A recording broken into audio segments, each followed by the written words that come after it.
What did Donald Trump do today? April 15, 2025 recap. On the heels of their resistance to his threats to revoke federal funding unless it dismantles DEI programs and allows ideological oversight, Donald Trump issued a post on Truth Social targeting Harvard University in an egregious example of authoritarian rhetoric masquerading as policy commentary. His suggestion that Harvard should lose its tax-exempt status because it allegedly promotes political, ideological, and terrorist-inspired/supporting sickness is not only legally baseless but also a blatant attempt to intimidate an academic institution for its perceived ideological nonconformity. This is not governance. It is a threat issued by a head of state seeking to punish dissent. The post deliberately distorts the legal framework of tax exemption. Under U.S. law, universities qualify for tax-exempt status under Section 501(c)(3) if they serve educational purposes and refrain from direct political campaigning. Trump offers no evidence that Harvard has violated this standard. Instead, he implies that disagreement with his administration or tolerance of controversial views is tantamount to terrorism, a slanderous and dangerous conflation that echoes the tactics of authoritarian regimes that label intellectuals and dissenters as enemies of the state. Worse still is the president's brazen abuse of the concept of the public interest. To Trump, public interest appears to mean ideological obedience to his worldview.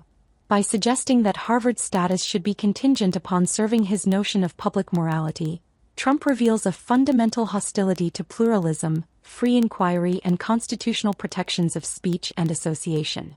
This post is not just a critique of an institution but a call for political retribution cloaked in the language of governance.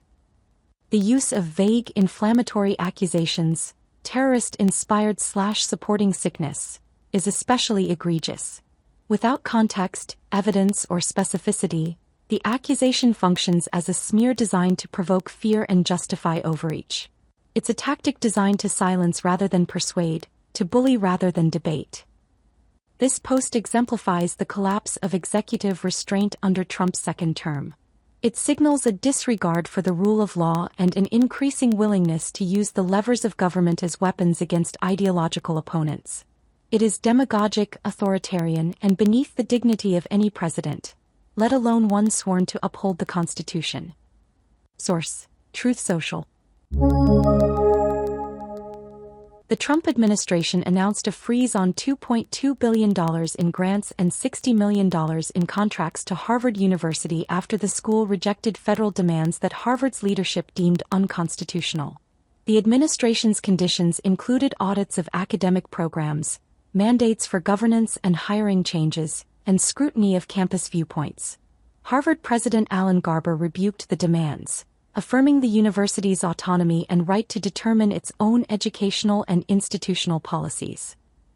The funding freeze will severely affect Harvard's T.H. Chan School of Public Health, where nearly half the budget depends on federal research funding.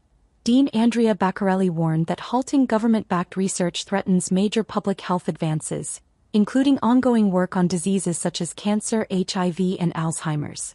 Notably, the freeze disrupts high-impact research like that of Professor Alberto Ascirio, whose discovery linking the Epstein-Barr virus to multiple sclerosis earned international recognition. The move is also seen as part of a broader political crackdown.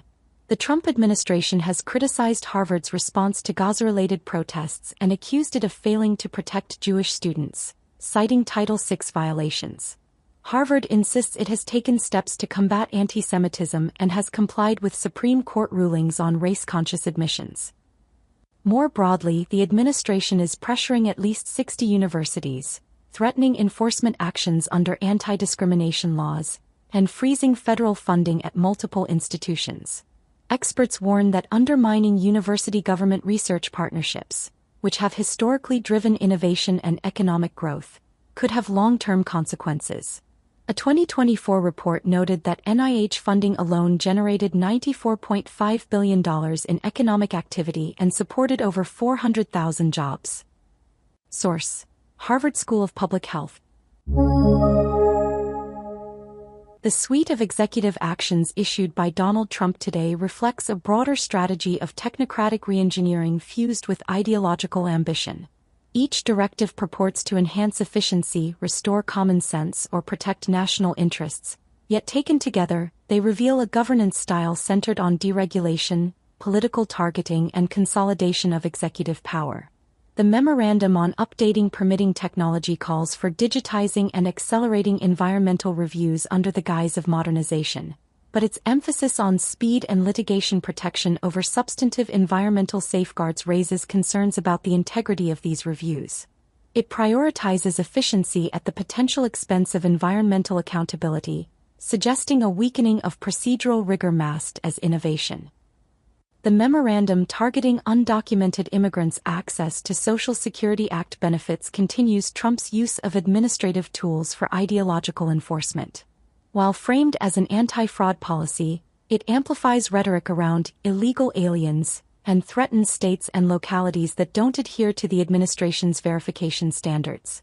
The expansion of federal prosecutors for fraud enforcement may result in disproportionate targeting of minor violations, particularly given existing data integrity issues within the Social Security Administration. This memorandum blends fiscal justification with a punitive immigration agenda, reflecting a coercive federalism prioritizing political loyalty over administrative cooperation. The executive order on federal procurement reform presents a deregulatory agenda cloaked in the language of modernization. While the federal acquisition regulation is undoubtedly complex, Trump's proposed solution, stripping it of all provisions not explicitly required by statute, undermines the very safeguards that ensure competition, fairness, and integrity in federal contracting. By imposing an arbitrary 10-for-1 rule to eliminate regulations, the order reflects a rigid ideological commitment to deregulation rather than a thoughtful approach to reform. It risks replacing bureaucracy not with efficiency but with cronyism and uneven standards. Trump's executive order on drug pricing recycles several policy ideas from his first term while attempting to distinguish his approach from the Biden administration's Medicare negotiations. This order lacks consistency, simultaneously promoting regulatory interventions such as price transparency and importation while decrying price controls. The emphasis on equal treatment for small molecule and biologic drugs may address investment distortions, but the broader policy reads more like a political counteroffensive than a coherent healthcare strategy. Proposals for reforming pharmacy benefit managers, encouraging generic competition, and linking Medicaid drug payments to value are commendable in theory. Yet their execution is framed within a narrative of grievance rather than innovation. The national security-focused order on critical minerals exemplifies Trump's aggressive use of Section 232 trade authorities. It sets the stage for tariffs and import restrictions on processed critical minerals and derivative products, invoking economic nationalism and geopolitical rivalry. While there are legitimate concerns about U.S. dependency on foreign mineral processing, the language of this order is alarmist and speculative. It risks undermining international collaboration and escalating trade tensions, especially with allies that share U.S. supply chain vulnerabilities. Moreover, the order positions domestic protectionism as the sole path to resilience, ignoring the potential of diversified, multilateral solutions. Finally, the Federal Office Space Management Order is less about efficiency and more about ideological signaling. By revoking Carter and Clinton-era orders that encouraged federal presence in central business districts and historic properties, the Trump administration severs a long-standing commitment to urban revitalization and community integration. The justification that these policies obstruct cost-effective siting disguises a deeper political intent to diminish federal support for cities, many of which are governed by Democrats. This move aligns with the administration's broader effort to recenter federal priorities towards suburban and rural locales aligned with its base. Taken as a whole, these executive actions embody a governance style defined by unilateralism, deregulation, and adversarial politics. While framed as reforms to streamline bureaucracy, protect taxpayers, and promote innovation, they often serve to weaken oversight, entrench executive control, and advance a partisan agenda under the pretense of administrative modernization. White House Press Secretary Karoline Leavitt held a press briefing reflecting the Trump administration's continued blending of official governance with campaign-style rhetoric, underscoring a partisan and often inflammatory communication strategy. Rather than a neutral update on White House activities, the briefing read more like a political performance, marked by exaggerated claims, ideological framing, and an adversarial tone toward the media, Democratic lawmakers, and elite institutions like Harvard. Leavitt repeatedly emphasized President Trump's fulfillment of campaign promises, invoking religious and cultural symbolism to appeal to specific voting blocs while vilifying undocumented immigrants and liberal academia. Her celebration of the new White House Faith Office and Holy Week events exemplified this rhetorical shift, casting government initiatives as overt cultural signaling rather than policy. The economic section of the briefing highlighted massive corporate investments, particularly from NVIDIA, Apple, TSMC, and OpenAI, as direct results of what Leavitt calls the Trump effect. However, she provided no clear policy explanation for these announcements. This framing reduces complex global economic decisions to political branding and oversimplifies supply chain dynamics and private sector motivations.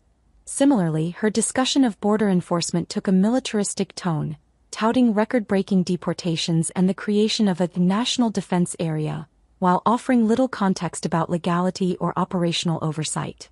The suggestion that the administration is exploring the possibility of deporting U.S. citizens to Central American prisons, without citing any legal precedent, is deeply troubling. Leavitt's refusal to clarify the legal basis for such a policy, instead dismissing it as a matter the administration is looking into reflects a disregard for constitutional norms and raises serious questions about executive overreach. Perhaps most alarming is the way Leavitt addressed specific immigration cases. Her inflammatory description of Kilmar Abrego Garcia, labeled repeatedly as an MS-13 foreign terrorist, and her attack on Democrats and journalists for allegedly defending him represent a reckless politicization of individual deportation cases. This rhetoric conflates immigration enforcement with criminal justice in a way that circumvents due process and stokes xenophobic sentiment. The same strategy is deployed in her aggressive targeting of Harvard University, where Leavitt announced a freeze on $2 billion in federal funds, invoked threats to revoke tax-exempt status, and accused the institution of violating Title VI without offering detailed legal analysis. These actions appear to be part of a broader culture war campaign against elite academic institutions, framed around anti-Semitism but executed with sweeping generalizations and punitive measures. On trade and foreign policy, Leavitt offered few substantive updates. Questions about tariffs, Russia negotiations, and China policy were met with vague statements about ongoing talks and generic praise for the president's personal involvement. Her reference to Trump working at Trump's speed is emblematic of the administration's reliance on slogans over specifics. Moreover, Leavitt defended President Trump's directive to investigate Chris Krebs, an explicitly political act that undermines the norm of Department of Justice independence, by asserting that the president believes it to be within his authority. This normalization of executive power used for political targeting poses a serious threat to democratic accountability. Leavitt's posture throughout the briefing reflected an administration that sees the press not as a check on power but as a foil to be chastised and mocked. Her snide remarks about President Biden's bedtime, as well as her condescending dismissal of legitimate questions about deportation policy and public benefits, exemplify a strategy rooted in combativeness rather than transparency. While she closed with new actions on Social Security fraud, framed again through the lens of immigrant exclusion, the pattern remained consistent: prioritize spectacle, cast dissent as disloyalty, and weaponize federal authority against perceived enemies. This press briefing, like many under this administration, substituted governance with grievance and governance with spectacle, and in doing so, it erodes the norms of executive communication and democratic responsibility. While the Commander-in-Chief Trophy presentation at the White House was meant to honor the Navy Midshipmen football team, it quickly became an unfocused and, at times, inappropriate platform for Donald Trump's political grandstanding, personal anecdotes, and digressions.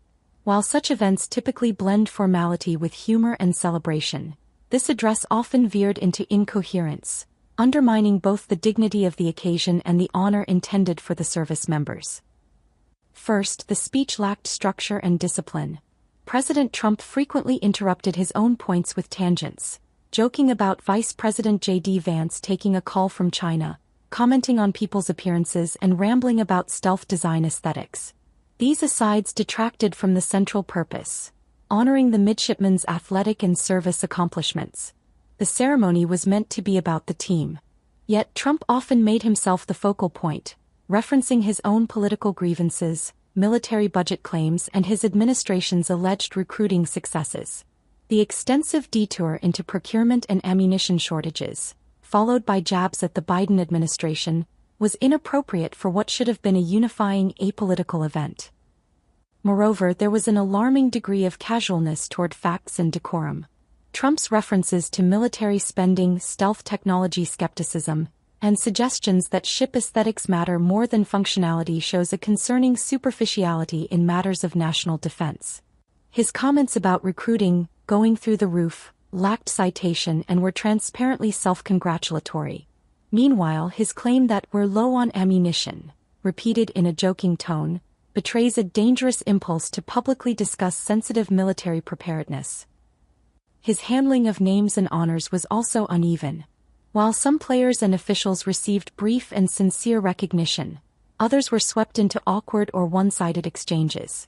The tone was sometimes patronizing, as when he asked if a player was hard to tackle or commented on another's physical size with borderline flippancy. The lack of prepared remarks or consistency resulted in an event that felt more like an impromptu campaign rally than a formal recognition of Service Academy athletes. Coach Brian Newberry, in contrast, delivered a respectful and well-composed statement that refocused the event on the values of service, discipline, and gratitude. His words stood in stark contrast to the president's meandering performance, providing the gravity and respect the occasion warranted. The presentation should have been a solemn yet celebratory moment recognizing student athletes who will soon be military officers. Instead, it was derailed by Trump's self-indulgent commentary, political asides, and unpresidential tone. What could have been a moment of national pride was instead marred by distraction and missed opportunity. A federal judge sharply rebuked the Trump administration for failing to comply with a court order to facilitate the return of Kilmer Abrego Garcia, a Maryland resident who was wrongly deported to El Salvador. U.S. District Court Judge Paula Zines ordered expedited discovery and depositions by April 23, warning the Justice Department there would be no tolerance for delay or obfuscation. Abrego Garcia, who was granted withholding of removal protection in 2019 due to threats from gangs in El Salvador, was mistakenly deported last month and is now detained in El Salvador's high-security Secot prison. Despite a Supreme Court ruling upholding the lower court's order to facilitate his release, the Justice Department has not provided a clear plan for his return. Instead, officials cited logistical and diplomatic limits, claiming they could not extract him from Salvadoran custody and pointing to Salvadoran President Nayib Bukele's refusal to return him. The administration has also hinted at revoking Abrego Garcia's protected status, alleging gang affiliations based on unverified intelligence. However, his lawyers argue there is no evidence he is involved with MS-13 and that he has no criminal record. Judge Zines criticized the administration's lack of transparency, accusing it of ignoring both district and Supreme Court rulings, and said continued detention causes irreparable harm. She ordered the government to provide daily updates and warned she may hold officials in contempt if compliance is not forthcoming. The case underscores mounting legal and diplomatic tensions surrounding the Trump administration's immigration enforcement tactics and its use of foreign detention contracts. Source: CBS News. A group of international students enrolled at public universities in Michigan are suing the Department of Homeland Security after their student immigration statuses were suddenly terminated, jeopardizing their ability to remain in the U.S. The ACLU of Michigan filed the lawsuit on behalf of 4 students from China, Nepal, and India, alleging that DHS unlawfully revoked their statuses in the Student and Exchange Visitor Information System without adequate explanation or notice. The complaint emphasizes that none of the students have criminal convictions, immigration violations, or political protest activity.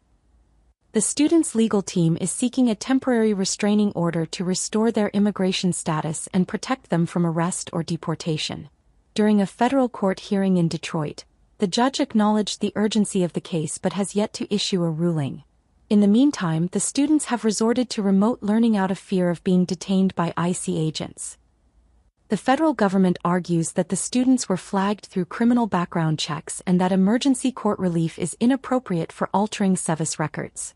However, the ACLU contends that the government has not substantiated any criminal behavior and notes that the few cited incidents, including uncharged domestic disputes and minor interactions with law enforcement, do not justify visa revocations. The case highlights a broader crackdown under the Trump administration, which has drawn national scrutiny for revoking visas of international students, particularly those connected to campus activism or minor legal infractions. Over 1,200 such students and recent graduates have reportedly had their legal status altered. Critics warn this approach could severely damage the U.S. higher education system by deterring future international applicants. Source: ABC News. The Trump administration is implementing a new immigration court policy allowing judges to dismiss asylum cases without holding hearings if applications are deemed legally deficient. Laid out in an April 11 memo from the Executive Office for Immigration Review, this directive is framed as a way to address the agency's ballooning backlog of over 4 million cases, including 1.5 million asylum claims. The move reflects a broader push by the administration to accelerate deportations and reduce the strain on the court system, especially after recent layoffs of over 100 EOIR personnel. Critics argue this policy undermines due process, especially for asylum seekers who often lack legal representation and struggle with the complexities of U.S. immigration law.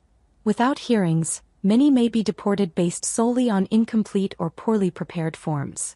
Legal experts warn that eliminating merits hearings increases the risk of denying protection to individuals facing real persecution, potentially resulting in life-threatening consequences. The change is consistent with previous Trump-era efforts to limit asylum access and speed up immigration proceedings, including suspending southern border asylum applications and pressuring judges with case quotas. Source: NPR